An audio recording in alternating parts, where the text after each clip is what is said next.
नमस्कार। स्नातकोत्तर उत्तरार्ध अर्थशास्त्र के प्रश्न पत्र 10C, जो कि ऐच्छिक प्रश्न पत्र है, जनानकी या जनसांख्यिकी डेमोग्राफी के इकाई प्रथम के इस प्रथम पाठ से हम यह अध्ययन प्रारंभ करते हैं। आज के पाठ में हम डेमोग्राफी या जनसांख्यिकी किसे कहते हैं, उसकी परिभाषा एवं इसकी विषय वस्तु के बारे में चर्चा करेंगे। जनसांख्यिकी या डेमोग्राफी शब्द, जिसका हिंदी में अर्थ जनसांख्यिकी होता है, की उत्पत्ति ग्रीक भाषा से हुई है। डेमोग्राफी ग्रीक भाषा के दो शब्दों से मिलकर बना है। प्रथम शब्द है डिमास, जिसका अर्थ होता है मनुष्य, पीपल, और दूसरा शब्द है ग्राफो, जिसका अर्थ होता है लिखना या अंकित करना, टू ड्रॉ और राइट अबाउट पीपल। इस प्रकार डेमोग्राफी का शाब्दिक अर्थ हुआ मनुष्य या जनता के विषय में लिखना या अंकित करना, टू ड्रॉ और राइट अबाउट पीपल। जैसा कि आशिले गुइलार्ड ने संक्षेप में कहा है, it is the science which studies the number of people, अर्थात यह वह विज्ञान है जो मनुष्य की संख्या के विषय में अध्ययन करता है। डेमोग्राफी या जनसांख्यिकी शब्द का सर्वप्रथम प्रयोग फ्रांसीसी विद्वान आशिले गुइलार्ड द्वारा 1855 में अपनी पुस्तक में किया गया, लेकिन इस विशिष्ट और स्वतंत्र विज्ञान के रूप में इसकी नींव इंग्लैंड के विद्वान जॉन ग्रांट द्वारा 1662 में रखी जा चुकी थी। जॉन ग्रांट ने 1662 में अपनी महत्वपूर्ण कृति, जिसका नाम natural and political observations made upon the bills of mortality था, द्वारा जनसांख्यिकी का सूत्रपात कर दिया था। यही कारण है कि इन्हें सांख्यिकी के जनक की संज्ञा प्राप्त है। डेमोग्राफी शब्द के जन्म के पूर्व जनसंख्या संबंधी अध्ययनों के लिए कुछ अन्य नाम भी समय समय पर प्रचलित रहे हैं, यथा डीमोलॉजी व जनसंख्या का अध्ययन या पॉपुलेशन स्टडीज़ आदि, पर ये शब्द अधिक दिन तक नहीं चल सके और न ही लोकप्रिय हो सके। अंततः 1662 में आशिले गुइलार्ड द्वारा ग्रीस भाषा का शब्द डेमोग्राफी ही अधिक लोकप्रिय एवं प्रचलित है।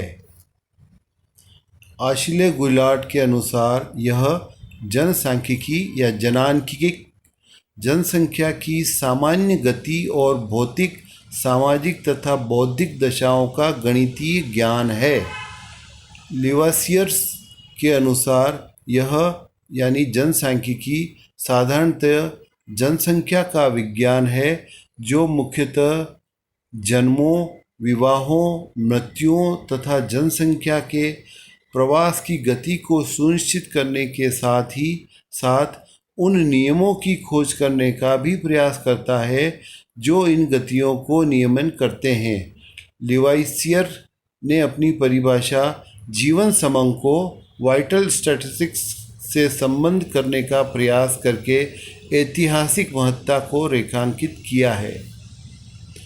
बेंजामिन बी के अनुसार जनसांख्यिकी सामूहिक रूप में मानव जनसंख्या की वृद्धि, विकास तथा गतिशीलता से संबंधित अध्ययन है। इसी प्रकार विप्पल जीसी के अनुसार जनसांख्यिकी वह विज्ञान है जो मानव पीढ़ी, उसकी वृद्धि, ह्रास तथा मूल्य का सांख्यिकीय पद्धति से अध्ययन करता है।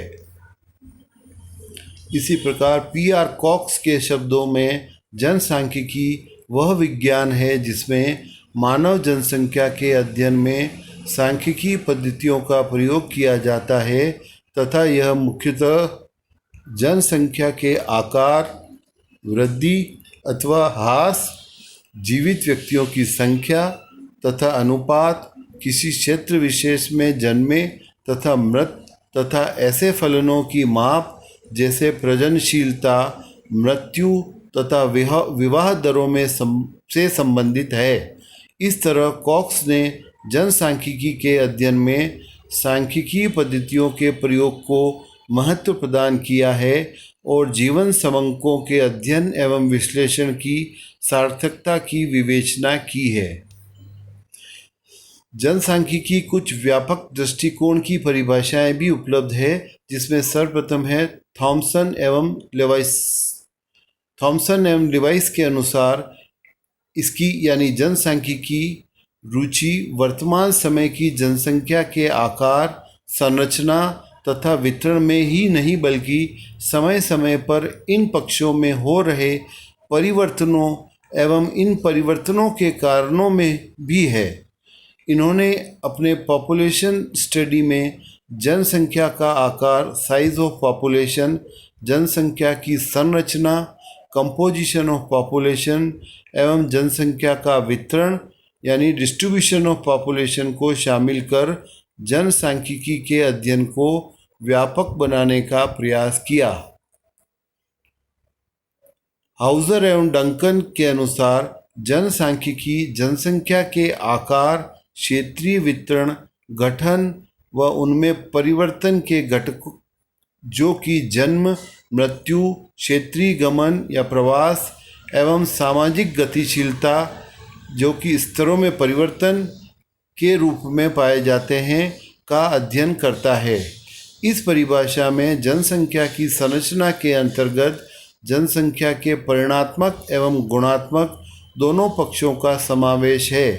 परिभाषा में सामाजिक गतिशीलता के अध्ययन पर विशेष बल दिया गया है क्योंकि जनसंख्या के जन्म मृत्यु से ही परिवर्तन नहीं आता वरन सामाजिक स्तर में परिवर्तन जैसे अविवाहित से विवाहित हो जाना, विवाहित से विधवा हो जाना, बेरोजगार से रोजगार होना आदि भी महत्वपूर्ण कारक है जो जनसंख्या को प्रभावित करते हैं। वर्तमान समय में जनसांख्यिकी विज्ञान की व्यापकता एवं उपादेयता के आधार पर इस शास्त्र की विषय सामग्री को विद्वानों ने निम्न भागों में विभाजित किया है: जनसंख्या का आकार, जनसंख्या की संरचना अथवा गठन, जनसंख्या का वितरण, जनसंख्या को प्रभावित करने वाले तत्व।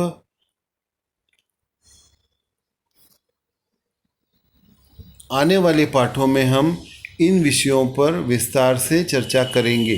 धन्यवाद।